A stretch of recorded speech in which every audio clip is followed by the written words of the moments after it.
एक बार एक बहुत ही दुखी व्यक्ति एक महात्मा के पास आकर कहता है, मैं अपने जीवन से बहुत दुखी हूँ। मैं अपनी बीवी, बच्चों और अपने परिवार को भी खुश नहीं रख सकता। मैं अपने लिए भी कुछ नहीं कर पा रहा। कभी कभी तो मुझे अपनी जिंदगी को खत्म कर देने के भी ख्याल आते हैं। आप इतनी साधनाएं करते हैं, इतनी तपस्या करते हैं, क्या आप मुझे कोई ऐसा मार्ग बता सकते हैं जिससे मैं अपने बुरे वक्त से बाहर आ सकूं? मेरा बहुत बुरा समय चल रहा है। 2 वक्त की रोटी का इंतजाम करना भी मेरे लिए बहुत मुश्किल हो गया है। अब आप ही बताएं कि मैं ऐसे वक्त में मैं जिंदा रहूं तो कैसे रहूं? कैसे अपने परिवार को खुश रखूं? कृपया करके कोई साधारण सा तरीका बताने की कृपा करें ताकि मैं आसानी से समझ सकूं, क्योंकि मैं बहुत पढ़ा लिखा नहीं हूं। अगर आप बड़ी से बड़ी ज्ञान की बातें करेंगे तो शायद मैं कभी समझ भी नहीं पाऊंगा। ये सुनकर महात्मा ने मुस्कुराते हुए कहा कि तुम एक काम कर सकते हो। फिर महात्मा ने सामने की ओर इशारा करते हुए कहा कि उस ऊंची पहाड़ी पर एक मंदिर है और उस मंदिर के पास चींटियों का एक घर है जहां पर हजारों चींटियां रहती है। तुम्हें सुनने में बड़ा अजीब लगेगा, लेकिन वो चींटियां उस मंदिर की जमीन को खराब कर देती है, उस मिट्टी की उपजाऊ शक्ति को खत्म कर देती है, जिसके कारण वहां पर कोई भी पेड़ या कोई भी घास पनप नहीं पाती है। तुम मेरा एक काम करो, उसके बाद मैं तुम्हें तुम्हारे सवालों के जवाब दूंगा। तुम 7 दिन तक रोज उस पहाड़ी पर जाओ और उस चींटियों के घर को तहस नहस कर दो, उसको तोड़ दो। जब भी तुम्हें कोई चींटियों का घर दिखे मंदिर के आसपास तो उसे वहीं पर तहस नहस कर देना। लेकिन याद रहे, घर को तोड़ने में कोई भी चींटी मरनी नहीं चाहिए। इस बात को समझने का प्रयास करते हुए वो युवक वहां से चला गया। शायद उसको कुछ समझ में नहीं आया था कि महात्मा जी ऐसा क्यों करवा रहे हैं। तो वो उन चींटियों पर अन्याय कर रहे हैं, उनका घर तोड़वा रहे हैं, उन्हें नुकसान पहुंचा रहे हैं। आखिर कौन महात्मा ऐसा करेगा? लेकिन फिर भी उस महात्मा की बात मानते हुए वो अगले दिन से ही पहाड़ी पर जाना शुरू कर देता है। जब वो पहले दिन पहाड़ी पर पहुंचता है तो देखता है कि बहुत सारी चींटियां अपना खाना जुटाने में लगी हुई है। सारी चींटियां कतार से चल रही है और अनाज के छोटे छोटे कण उठाकर अपने घर में जमा करती जा रही है। ये देखकर पहले तो उस युवक का मन कमजोर पड़ गया। उसने सोचा कि ये इतनी मेहनत करके अपना घर भर रही है और मैं इनके घर को तबाह कर दूंगा तो इनको कितना बुरा लगेगा। लेकिन फिर उसने उस महात्मा की बात याद करते हुए उस घर को तोड़ना शुरू कर दिया। जल्द ही चींटियों में हाहाकार मच गया। वो इधर उधर दौड़ने लगी। अभी तक जो कतार से चल रही थी अब वो बिखर गई और इधर उधर अपनी जान बचाने के लिए भागने लगी। थोड़ी देर में घर टूट गया और सारी चींटियां इधर उधर छुपने के लिए भाग चुकी थी। ये करने के बाद वो युवक दुखी मन से वापस अपने घर पर लौट आया। उसका मन परेशान था, दुखी था, पश्चाताप से भरा हुआ था। फिर उसने अपने बिस्तर पर रात में लेटे लेटे ही सोचा कि अब तो उन चींटियों का घर तबाह हो चुका है, अब वहां वापस जाने का क्या फायदा होगा, क्योंकि चींटियों का घर तहस नहस करने के लिए महात्मा जी ने कहा था, जो मैं कर चुका हूं। लेकिन फिर कुछ सोचकर अगले दिन उसने फिर से जाने का निश्चय किया और अगले दिन सुबह सुबह उठकर वो वापस उसी पहाड़ी पर पहुंच जाता है। पहाड़ी पर पहुंचकर वो उसी जगह पर पहुंचता है जहां पिछले सुबह उसने उस घर को तहस नहस कर दिया था। लेकिन वो ये देखकर चौंक जाता है कि उन चींटियों ने फिर से अपना घर उसी जगह पर बना लिया था और अब वो फिर से अपने घर के लिए सामान इकट्ठा करने में जुटी हुई थी। उस आदमी को देखकर लगा कि ये चींटियां कितनी मूर्ख है। इनको पता है कि कल ही इनका घर इसी जगह पर तबाह किया गया था और उसी जगह पर उन्होंने अपना नया घर भी बना लिया। और ये सोचकर वो आदमी हंसने लगा। लेकिन फिर से महात्मा की बात याद करते हुए उसने उन चींटियों का घर फिर से तबाह करना शुरू कर दिया। फिर से उन चींटियों में हलचल मच गई और थोड़ी देर में वो चींटियां इधर उधर अपनी जान बचाने के लिए भागने लगी। कुछ ही देर में उनका घर फिर से नष्ट हो गया और वो युवक थोड़ा संतोष के भाव से कि इस बार तो मैं अच्छी तरह से उस घर को तबाह कर दिया है, अब तो वो चींटियां यहाँ पर अपना घर बना ही नहीं पाएंगी। इसीलिए जाने से पहले उसने उस घर पर ठंडा पानी भी डाल दिया ताकि चींटियां वहां पर अपना घर न बना सके। और इस तरह अपना कर्म पूरा करके वो युवक फिर से अपने घर लौट आया। आज रात में सोते वक्त फिर से वो युवक यही सोच रहा था कि क्या महात्मा ये सही काम करवा रहे हैं? क्या किसी का घर तबाह करना किसी सिद्ध पुरुष को शोभा देता है? क्या हो अगर वो महात्मा सिद्ध पुरुष हो ही ना, क्या होगा अगर वो मुझे बेवकूफ बना रहे हो? लेकिन फिर उसने निश्चय किया कि मैं अपने काम को पहले पूरा कर लेता हूँ, उसके बाद ही पता चलेगा कि महात्मा मुझे से ऐसा क्यों करवा रहे थे। और यही सोचकर वो रात में सो जाता है। अगले दिन सुबह उठकर वो फिर से उसी पहाड़ी की ओर निकल जाता है। पहाड़ी पर पहुंचकर वो उसी जगह पर पहुंचता है जहां पर उसने उनके घर को तबाह कर दिया था। और वो ये देखकर खुश हो जाता है कि वहां पर कोई भी घर नहीं था। सारी चींटियां वहां से भाग चुकी थी। अब उसने सोचा कि अब मेरा रोज रोज आने का क्या फायदा होगा, क्योंकि चींटियां तो अपना घर बदल चुकी है और महात्मा जी ने मुझे 7 दिन आने के बाद कहा था। लेकिन आज तो तीसरा ही दिन है, अब बाकी 4 दिन वापस आने का क्या फायदा होगा। और यही सोचकर उसने निश्चय किया कि यहाँ से वो सीधा उसी महात्मा के पास जाएगा और उनको ये सारी खबर बता देगा।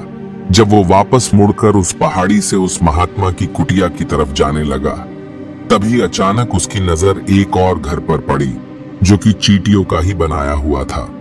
मतलब कि वो घर चींटियों ने ही बनाया था और अब वो चींटियां नए घर में वास कर चुकी थी। ये नया घर उनके पुराने घर से थोड़ी ही दूरी पर था। और जब उसी युवक की नजर उस घर पर पड़ी तो उसने सोचा कि शायद महात्मा को पता था कि ये चींटियां अपना घर यहाँ से बदलकर किसी दूसरी जगह पर बना लेगी, इसीलिए उन्होंने मुझे 7 दिन आने के बाद कहा था। और ये विचार करके वो उनका नया घर भी तोड़ने के लिए पहुंच जाता है। जब वो वहां पहुंचा तो चींटियां उसी तरह अपने कार्य में लगी हुई थी। वो अपने लिए खाना इकट्ठा कर रही थी और अपने घर में जमा कर रही थी। जब पुराना घर टूटा था वहां भी अनाज के कण बचे हुए थे और चींटियां वहां से भी अनाज इकट्ठा कर करके वापस अपने नए घर में ला रही थी। अब यहाँ पर फिर से युवक का मन थोड़ा कमजोर पड़ गया, क्योंकि वो खुद भी कमजोर था, खुद भी वक्त का मारा हुआ था। इसीलिए उसके मन में उन चींटियों के प्रति दया का भाव उमड़ रहा था। उनके ऊपर उसे दया आ रही थी। वो चाहता था कि उनकी मदद करे, लेकिन वो उल्टा उनको नुकसान पहुंचा रहा था। लेकिन उस महात्मा की बात को याद करते हुए उसने फिर से उस घर को तोड़ने का निश्चय किया और उसने इस बार बड़ी ही सावधानी के साथ बिना किसी चींटी को कोई नुकसान पहुंचाए वो घर तबाह करना शुरू कर दिया। वक्त थोड़ा ज्यादा लगा, क्योंकि किसी भी चींटी को नुकसान न पहुंचने की शर्त महात्मा ने पहले ही रखी थी। इसीलिए उसको बड़ी सावधानी के साथ उन घरों को तबाह कर रहा था। लेकिन आखिरकार उसने उस घर को भी तबाह कर दिया। और उस घर को तबाह करने के बाद वो बड़े ही दुखी मन से, इस बार वो पहले से भी ज्यादा दुखी था, क्योंकि उसने उनका नया घर भी तोड़ दिया था। वो उन चींटियों को बसने ही नहीं दे रहा था और वो अब अपने आप को शैतान या दानव समझने लगा था। लेकिन फिर भी उस महात्मा की बात को मानते हुए वो अपने घर पर दुखी मन से वापस आ गया। रात में सोने से पहले एक बार उसने फिर से सोचा कि मैं कितना बड़ा शैतान हूँ, कितना बड़ा दानव हूँ। पुराना घर तो छोड़ो, मैं उन चींटियों को कहीं भी बसने के लिए कोई जगह ही नहीं दे रहा हूँ। वो चींटियां मेरे बारे में क्या सोचती होगी? वो कितना बड़ा दानव होगा उस परमात्मा को जो मेरे द्वारा ये काम करवा रहा है। लेकिन फिर भी उसने अगले दिन जाने का निश्चय किया और अगले दिन सुबह सुबह वो फिर से वहां पर पहुंच गया।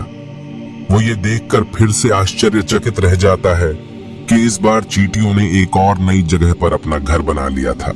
वो तो पहले से भी ज्यादा ऊर्जा के साथ काम कर रही थी और उन्होंने एक रात में पहले से भी बड़ा घर बना लिया था। और अब वो फिर से अपना अनाज और खाना इकट्ठा करने में जुटी हुई थी। ये देखकर उस आदमी को लगा कि ये चींटियां किस मिट्टी की बनी हुई है। मैं उनको बार बार यहाँ से भगाने की कोशिश कर रहा हूँ और ये वहीं पर अपना घर बना लेती है। क्या इनको पता नहीं है कि मैं यहाँ पर कभी भी बसने नहीं दूंगा? ये चींटी है, दिखने में इतनी छोटी है, लेकिन फिर भी ये मुझसे हार नहीं मान रही है। बड़ी ताज्जुब की बात है। और इस बार उसने गुस्से में उस घर को तहस नहस करना शुरू कर दिया। लेकिन इस बार तहस नहस करते हुए कुछ चींटियां वहीं पर मर गई, उसके पैरों तले कुचल दी गई। कुचलने के बाद जब वो अपने अहंकार से बाहर आया तो उसने देखा कि गुस्से में उसने उन चींटियों को कितना क्षति पहुंचा दी है। उसका मन पश्चाताप से भर गया और वो रोता हुआ अपने घर की तरफ बढ़ गया। रात में सोते वक्त उसने सोचा कि मैं उन चींटियों पर बहुत ज्यादा अत्याचार कर रहा हूं, अब इससे ज्यादा अत्याचार मैं नहीं कर पाऊंगा। और यही सोचकर वो अगले दिन उन चींटियों के लिए अपने घर से थोड़ा आटा लेकर उसी पहाड़ी पर पहुंच जाता है। आज उसके मन में उन चींटियों के प्रति श्रद्धा का भाव था, दया का भाव था। आज वो उनकी मदद करना चाहता था। और जब वो वहां पर पहुंचा तो चींटियां फिर से अपने नए घर को बनाने में जुटी हुई थी। उसने बड़े ही करुणा के साथ उन चींटियों को अपना लाया हुआ आटा खिलाया। अगले 7 दिनों तक वो ऐसा ही करता रहा। वो रोज सुबह जाता, उन चींटियों को अपने हाथों से आटा खिलाता। 7 दिन के बाद वो युवक उस महात्मा के पास पहुंचकर हाथ जोड़कर बोलता है कि हे महात्मा जी, मुझे माफ कर देना। मैंने उन चींटियों का घर तबाह करने के लिए बहुत कोशिश की। मैंने उनका घर तबाह किया भी, 1 बार नहीं 4 बार मैंने उनका घर तोड़ा। उसके बाद मैं हिम्मत नहीं कर पाया, उनके घर को नहीं तोड़ पाया। मैं समझ सकता हूं कि मैं आपका काम पूरा नहीं किया और इसके बदले आप मुझे तरीका भी नहीं बताएंगे जो कि मुझे मेरे बुरे समय से बाहर निकाल सकता है।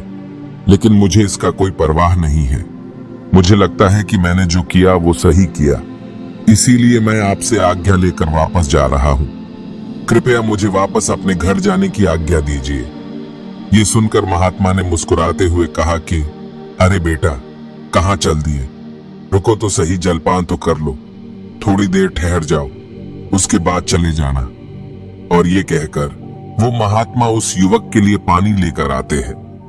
पानी पिलाने के बाद महात्मा उस युवक से पूछते हैं कि तुम मुझे ये बताओ कि आखिर तुम उन चींटियों का घर तबाह क्यों नहीं कर सके? वो चींटियां तो छोटी हैं और तुम इतने विशालकाय हो, फिर भी तुम उन छोटी छोटी चींटियों का घर तबाह नहीं कर पाए। कहाँ है तुम्हारी शक्ति, तुम्हारा बाहुबल? इसका जवाब देते हुए उस युवक ने कहा कि हे महात्मा, मैंने उन चींटियों का घर तबाह कर दिया था, बार बार किया था। एक बार तो अपने गुस्से में उन चींटियों को भी हानि पहुंचा दी थी। लेकिन जिस दिन मैंने उनको हानि पहुंचाई उसी दिन मुझे लगा कि मैं उनको क्यों हानि पहुंचा रहा हूं, क्यों इनको इतनी तकलीफ दे रहा हूं। और उसी दिन से मैंने उनको क्षति पहुंचाने की वजह, नुकसान पहुंचाने की वजह उनकी सहायता करनी शुरू कर दी। ये सुनकर उस महात्मा ने कहा कि ये ही तो सीखने की बात है। एक छोटी सी चींटी हमें जीवन का संदेश दे जाती है। मैंने तुम्हें उन चींटियों का घर तबाह करने के लिए नहीं भेजा था, मैंने तुम्हें भेजा था ताकि तुम उन चींटियों से कुछ सीख ले सको। तुम्हें क्या सीख मिली? उन चींटियों से क्या मुझे बता सकते हो? ये सुनकर उस युवक ने पूरी कहानी बयां कर दी। पूरी कहानी सुनने के बाद महात्मा ने मुस्कुराते हुए कहा कि बेटा, पहली सीख जो इन चींटियों से ले सकते हैं वो ये थी कि तुमने कितनी ही बार उनके घर को तोड़ने की कोशिश की, कितनी ही बार प्रयास किया कि उनके घर तबाह हो जाए, लेकिन वो हर बार अपना नया घर बना लेती थी। उन्होंने कभी भी हार नहीं मानी। अगर वो हार मान लेती तो वो चींटियां तुम्हें वहां पर नहीं मिलती। जीवन कार्यशीलता का नाम है, लेकिन हम मनुष्य 1-2 बार हार मिलने पर ही टूट जाते हैं, हताश हो जाते हैं और फिर जीवन में प्रयास ही नहीं करते। और कुछ लोग तो अपनी जिंदगी को खत्म करने को उतारू हो जाते हैं। लेकिन जानवरों में तुमने एक बात देखी होगी कि वो अपना जीवन खुद से कभी खत्म कर ही नहीं सकते हैं। तुमने कभी नहीं सुना होगा कि किसी जानवर ने आत्महत्या कर ली, चाहे वो जानवर कितना भी भूखा क्यों ना हो, कितना ही दुखी क्यों ना हो, लेकिन वो अपने जीवन के लिए हमेशा संघर्ष करता रहता है। लेकिन वहीं दूसरी तरफ हम मनुष्य 1-2 बार हताश होने पर ही अपना जीवन खत्म कर लेते हैं। जीवन तो कर्मशीलता है, कर्म करने का नाम है। जीवन और मृत्यु आखिरी विश्राम है, परम विश्राम है। इसीलिए मृत्यु से पहले कर्म करना कभी मत छोड़ना, क्योंकि मृत्यु के बाद तो तुम परम विश्राम में चले ही जाओगे। तो उससे पहले कर्म करना क्यों छोड़ रहे हो? क्यों हताश हो रहे हो? अगर तुम्हारा एक घर टूट गया है तो दूसरा घर बनाने का प्रयास करो, कोशिश करो, और कोशिश करने वालों की कभी हार नहीं होती। ये तुम उन चींटियों से देख चुके हो। देखने में तुमसे कितनी छोटी है वो चींटियां और तुम इतने बड़े हो, लेकिन उनका मन तुम्हारा मन से इतना बड़ा है, इतना विशाल है, इतना दृढ़ संकल्प है कि इतनी बार घर टूटने पर भी उन चींटियों ने कभी हार नहीं मानी। दूसरी सीख ये है कि जब भी हमारे ऊपर बुरा समय आता है, हमें लगता है कि ये समय कभी नहीं जाएगा, ये समय मेरे जीवन को बर्बाद कर देगा, मुझे कभी नहीं जीने देगा, और अपने इन्हीं ख्यालों से, अपने इन्हीं विचारों से, जिसका असलियत में कोई भी अस्तित्व नहीं है, वो सिर्फ विचार है, और वही विचार हमारे मन को दुखी कर देती है, और इसीलिए हम प्रयास करना भी छोड़ देते हैं। लेकिन तुम खुद सोचो कि बार बार प्रकृति हमें क्षति पहुंचाएगी, नुकसान पहुंचाएगी, लेकिन कब तक पहुंचाएगी? अगर हम बार बार फिर से उठ के फिर से नया प्रयास करते रहेंगे तो प्रकृति भी हमारे सामने घुटने टेक देगी, और वो भी एक दिन हमारे ऊपर दयावान हो जाएगी, कृपालु हो जाएगी, और वो हमें सब कुछ देने लगेगी जिसकी हमने कभी कामना की थी। तुमने खुद देखा कि तुम उन चींटियों को तबाह करने के लिए पहुंचे थे, लेकिन बाद में तुम ही उन चींटियों को अनाज और आटा देने लगे, तुम ही उन पर कृपालु हो गए। क्यों हुए? क्योंकि तुमने देखा कि वो चींटियां हार ही नहीं मान रही है। इसी तरह अगर तुम भी अपने जीवन में कभी हार नहीं मानोगे तो एक न एक दिन ये प्रकृति तुम्हें वो सब कुछ देगी जो तुम अपने जीवन में पाना चाहते थे। इसीलिए दो सीख याद रखना, कर्मशीलता कार्य करते जाना, और दूसरा कि एक न एक दिन प्रकृति तुम्हारी उस कर्म का परिणाम तुम्हें जरूर देगी। तो दोस्तों, मैं आशा करता हूं कि आपको इस वीडियो से काफी कुछ सीखने को मिला होगा। तो फिर मिलते हैं अगले वीडियो में।